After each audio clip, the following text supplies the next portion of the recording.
How incubus and succubus spirits use bloodlines to keep families cursed. In the shadows of the spiritual realm, there exist entities that thrive on human energy, feeding off the vulnerabilities of the soul.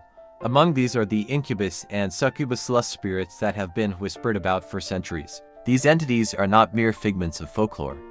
They are real, and their influence can span generations, weaving a web of toxicity that keeps families trapped in cycles of dysfunction and despair. The nature of incubus and succubus spirits. Incubus and succubus spirits are parasitic entities that feed on sexual energy.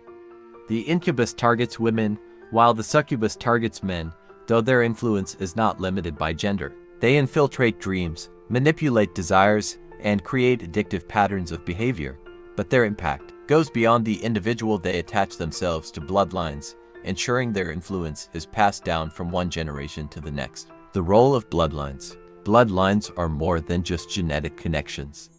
They are energetic pathways that carry the imprints of ancestors' experiences, traumas, and choices. Incubus and succubus spirits exploit these pathways, embedding themselves into the family's energetic blueprint. Once attached, they can manipulate the thoughts, emotions, and behaviors of family members, perpetuating cycles of lust, addiction, and toxic relationships. Generational curses and toxic cycles. Generational curses are patterns of dysfunction that repeat across family lines. These curses can manifest as addiction, infidelity, sexual abuse, or chronic dissatisfaction in relationships.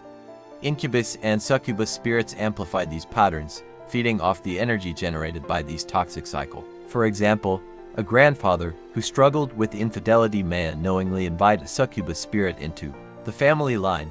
This spirit then influences his descendants, causing them to repeat the same patterns of behavior. The spirit thrives on the chaos and emotional turmoil, ensuring the curse continues. Signs of incubus and succubus influence. Recurring sexual dreams. Vivid, often disturbing dreams of a sexual nature that leave you feeling drained or violated. Addictive behaviors.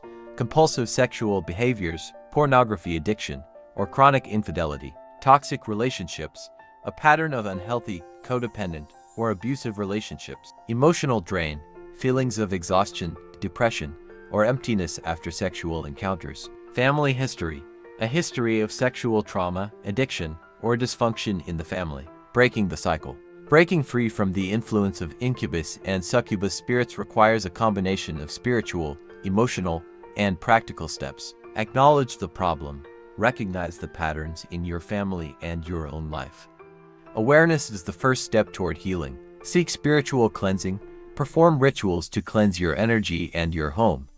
This can include smudging with sage, using protective crystals like black tourmaline, or calling upon spiritual guides for assistance. Cut energetic cords. Visualize cutting the cords that connect you to these spirits and to the toxic patterns of your ancestors. Heal generational trauma.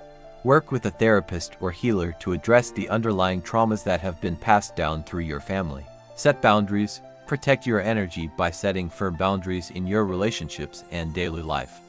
Avoid situations or people that trigger unhealthy behaviors. Invoke divine protection. Pray or meditate, asking for divine protection and guidance. Surround yourself with light and positive energy. A message of hope. The influence of incubus and succubus spirits is powerful, but it is not insurmountable. By taking proactive steps to cleanse your energy and heal your bloodline, you can break free from their grip.